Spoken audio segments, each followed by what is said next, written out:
Look, this might sound over the top or super dramatic, but Alliance RV made the dumbest, stupidest mistake an RV manufacturer could make in 2026, and it's not even close. Welcome to HBRV Lifestyle, the podcast.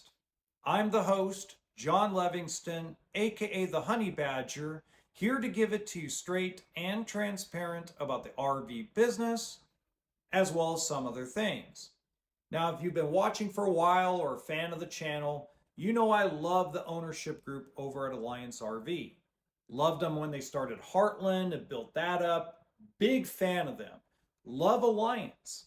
I know they've had issues when we talk about the showers, separating rear cap on some of the stuff. We've talked about that. But for the most part, I'm a big, huge fan. But this mistake that they made, this misstep, could cost them the entire company. And I'm not joking. Now, I'm not saying they're going to go out of business, but this decision could put them out of business. How? Well, we've talked a lot about propaganda on this channel.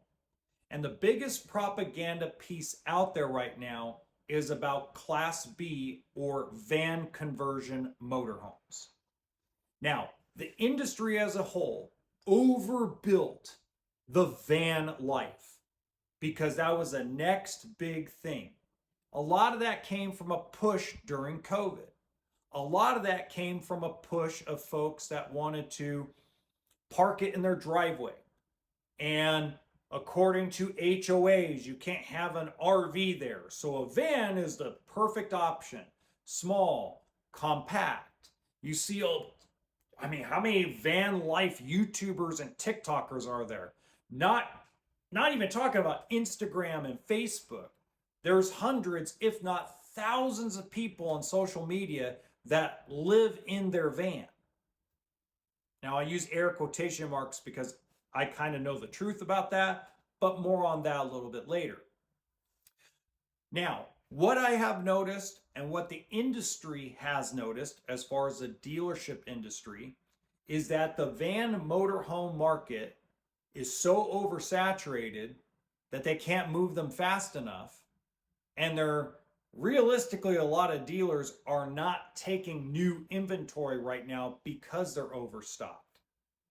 Now, when it comes to your traditional motorhome, Class C's, Class A gas, Class A diesel, and niche stuff like Super C's, which are the diesel front end, like your Renegades and your Dynamax type motorhomes, those are moving at an actual regular pace. For a while, that market actually slowed down.